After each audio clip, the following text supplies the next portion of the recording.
Welcome back mga kabayan. Nagbabalik po muli ang inyong lingkod upang magbigay sa inyo ng mga bago at nagbabagang mga balita. Wala na talagang kawala tong hantavirus na ito dahil umano nilaglag siya ng kanyang mga binayaran na testigong niya na 50k each ang binabayad upang magtestigo kay hantavirus.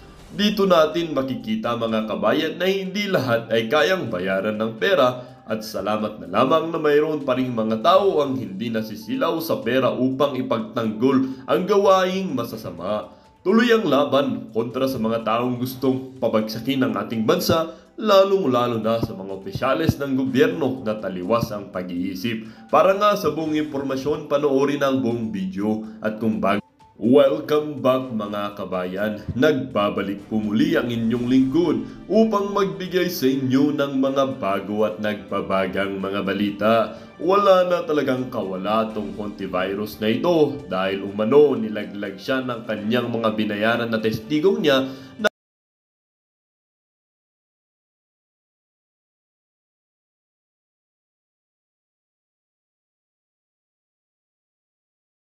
ang isyung ito ay naging usap-usapin din sa mundo ng social media.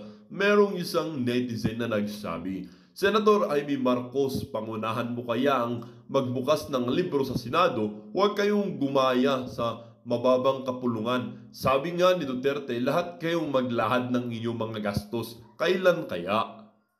At sabi din naman ng isang netizen, sila ang tunay na nakakakilala sa katauhan ng mga witness na binabayaran ni Hontivirus. Kaya bakit hindi din imbitahan ni Hontivirus yung mga gustong magsalita laban sa mga witness kuno dahil sila yung nakakakilala sa tunay na katauhan ng mga yan. At sabi din naman ng isang netizen, taong marami nang gigil sa dusang dinadanas, deadma Pangulo, tas ganito pa nakikita naming panggigipit. Sa palagay nyo, saan patungo ang galit na ito?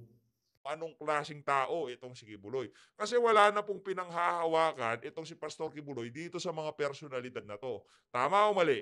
Kasi dito sa mga active member na to, talaga pong susuportahan nila itong si Kibuloy kahit na anong mangyari, di ba? Normal lang po yun mga kababayan, mga active member yan eh. Para maging fair ang playing field, ilinabas nitong si Risa Hontiveros yung mga kanyang witness na backslide o umalis na diyan sa ang tawag dito, diyan sa KOJC, at